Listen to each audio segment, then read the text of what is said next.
What's going on, guys? HDHJD here, and as you can tell from the title, we're going to be talking about the Pillars Guardians from Fire Force.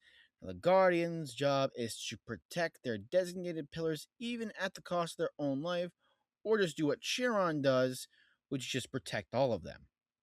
Like when we had Hayuma, Inka, Natsuku, and Shinra all in one place, and he protected all of them. They are all powerful, but how powerful? And where do they stack against each other? Let's get started. The weakest is actually equal to the most powerful Lieutenant Hinawa. It is Sho's guardian, Arrow. She has equal firepower with one arrow to a tank, which is the same as Hinawa's most powerful gun. So she's equal to Hinawa's best gun, but it's her default. And she would have killed Maki if she didn't sputterfy it in time. And even when the force itself knocked her back, it hurt. Eventually, in volume 28, she surpasses Hinawa in firepower, shot Shinra mid flight, probably at top speed in volume 6, and he could track Hinawa where he was trying to hide in volume 9. Her weakest spot, though, is durability. She doesn't take a lot of hits, and due to her being a ranged fighter, but overall, she's a pretty solid fighter and one of the best ranged fighters in the series.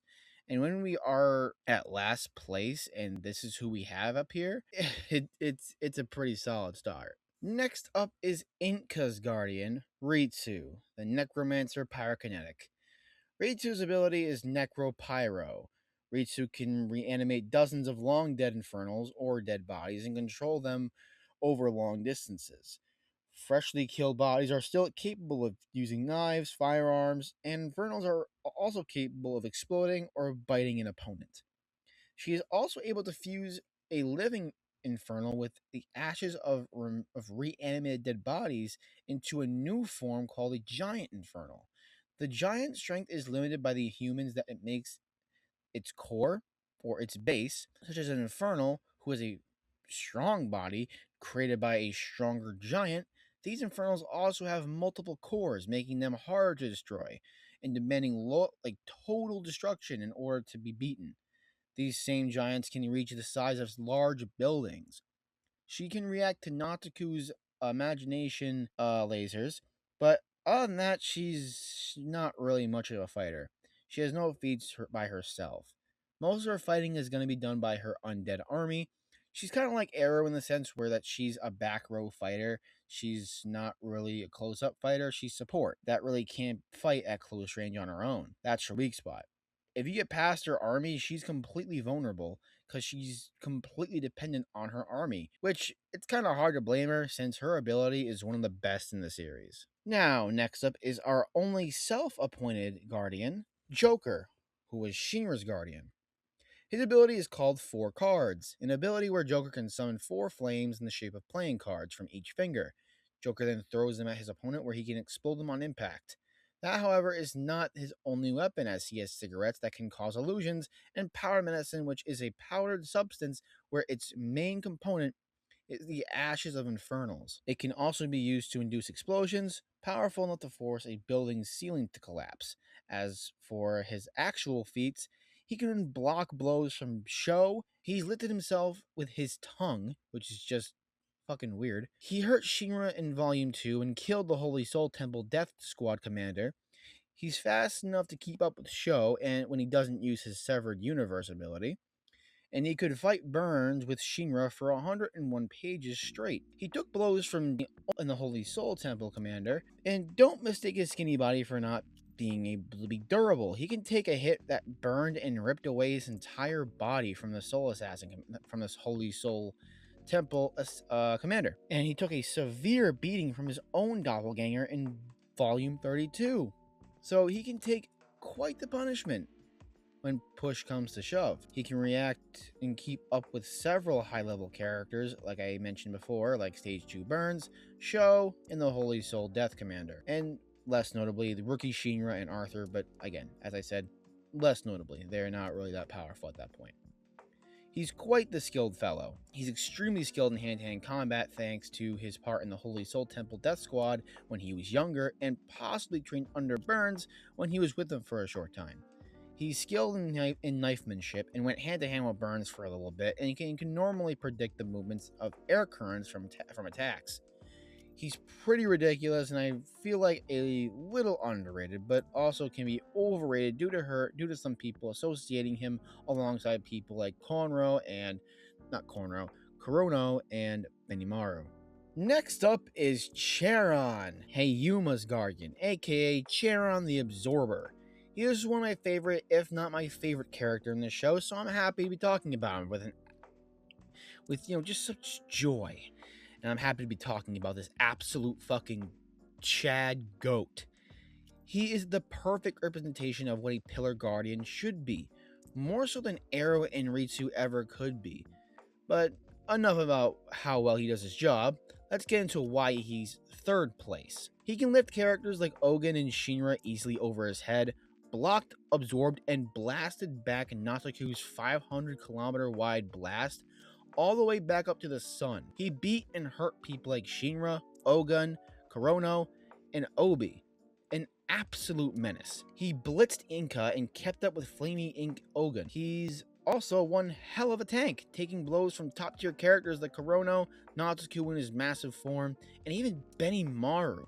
But according to Joker, Benny wasn't going full power. He's tanked and shrugged off bullets, took 8 or more shots from Hinoa and Arrow, going all out in firepower, which, mind you, one shot from either of them is more powerful than a tank round, and he could take 8 or more of these before dying. Maki describes him as being invincible, and Arrow says that no one alive can stand against Charon in a head-to-head fight in Volume 28. However, I have a bit of doubt, since I have seen a total of 4 characters at that point who could take him and beat him that were still alive. That being Kurono, Sho, Benimaru, and Dragon, who again were all alive at this point, who can beat him. And for those of you wondering, he is my 12th most powerful character in the series by the end, those being the characters I just mentioned, along with Burns, who is just similar to Charon, Arthur, who sliced the moon in half, Hibachi, who was the only one to give Benimaru a good fight,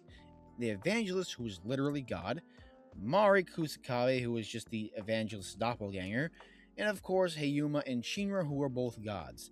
All those characters are broken or immortal, so that's certainly not a knock against him.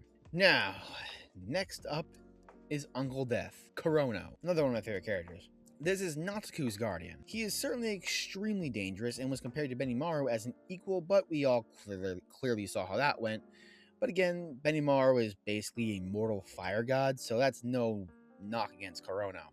Kurono is capable of harming and hurting, and maybe even possibly killing characters like Natsuku, Charon, any Company 8 member at the time, so no Earth-splitting Arthur or godly Shinra, but anything before that. The Great Cataclysm Giants as well. And he even also took out his own doppelganger, easily, with just a command. Like, no joke. Before that, it looked like Kurono was fighting for his life. Fighting equal and struggling. But then Oguro just says, just kill him. And he does it. Like Benimaru did. Pretty much taking him out in seconds. Making him one of the few characters the public underestimated in power.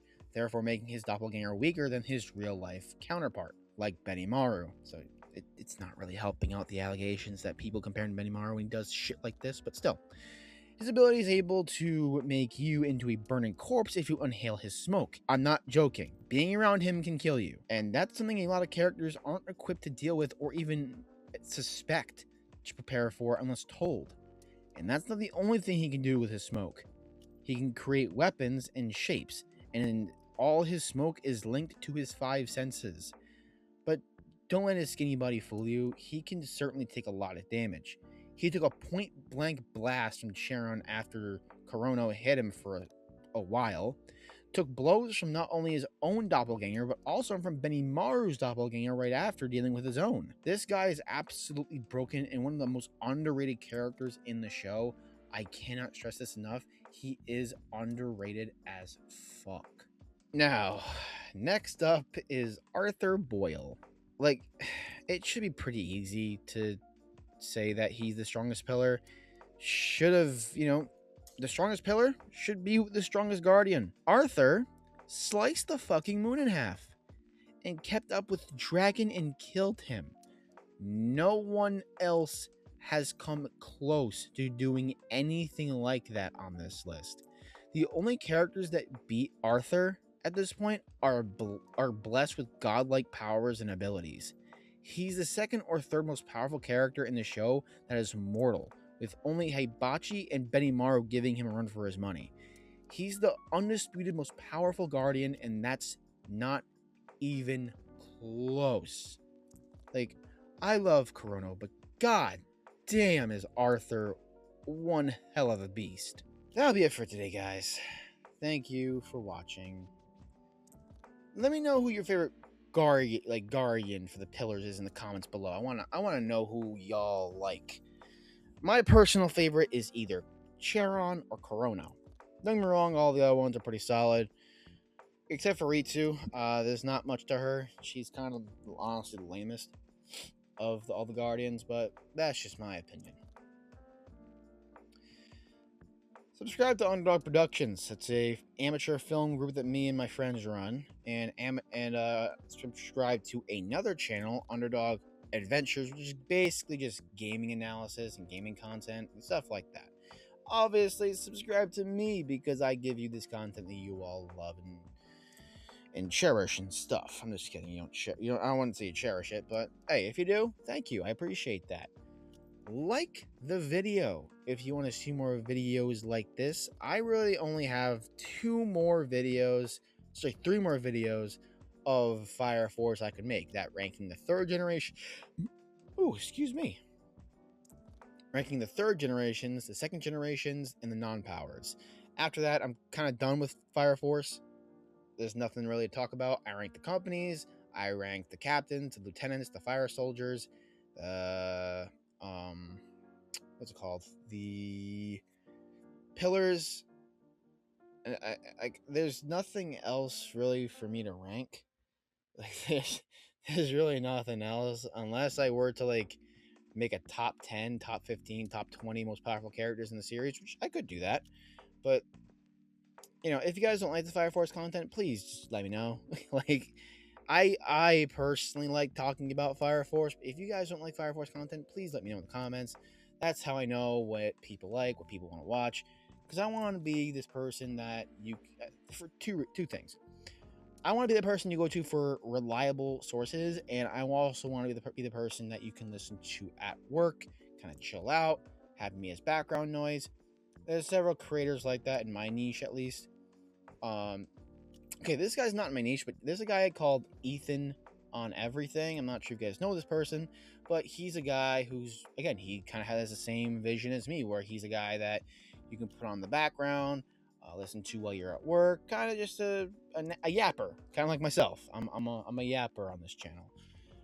Because the outros are where I do my yapping. Everything else is kind of scripted, so I kind of know what to say next. That way I don't repeat myself. I don't use scripts for any other reason besides I do tend to go off topic or just talk about certain things again that I've already talked about. I tend to repeat myself. So yeah, subscribe to those 3 channels to support us. Like the video if you want to see more videos like this. Comment what you want to see next. Subscribe to me to see more videos from me. I hope I earned your subscription. And thank you for watching.